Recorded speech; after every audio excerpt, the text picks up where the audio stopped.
I've always been intrigued how the colours of Venice, this kind of the pinky marbly tones for me are very flesh-like. So I really feel like I'm encased in flesh all the time when I'm in Venice, and I really wanted to pull that out. Hi, I'm Judy Millar. We're outside the church of La Maddalena, which is my venue for the Venice Biennale. I've put a big work out here in the streets, which I've long wanted to do in Italy, and it's both a banner for the show, so it's an advertisement for the show, and also part of the show itself. So I've kind of managed to trick my way into getting a work actually out there in the street. I'm going to go in now and show you my show, Giraffe Bottle Gun.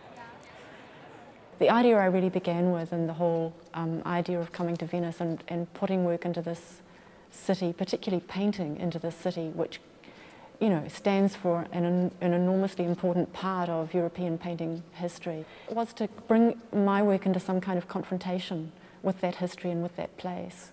Coming from New Zealand, coming from a young, obviously, culture where we're building things up.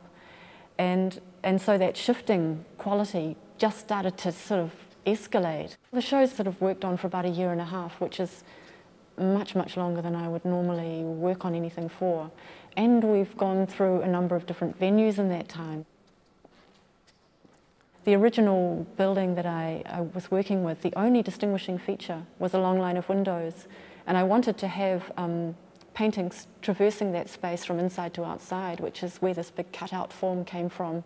So I cut the form out so I could stick it through the window, and that form just sort of stuck with me. And then of course people started to name it, things like Giraffe Bottle Gun, and so now I've got these forms in here. So this sort of shiftingness, or taking things from one place and putting them in another, and that uncomfortableness that might be generated from that, or the discomfort that's generated out of that, was another, became a very central part of what I was doing.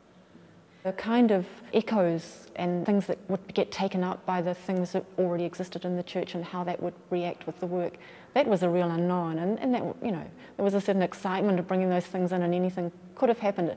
I'm used to showing things in white boxes where none of those potentials are there, and you control things much more. So there was an enormous amount of excitement in bringing those things in, and there's some very, lucky moments where you get direct echoes with the paintings that exist in the church and the things that I'm placing alongside them, some of which were planned, some of which were a little more unexpected.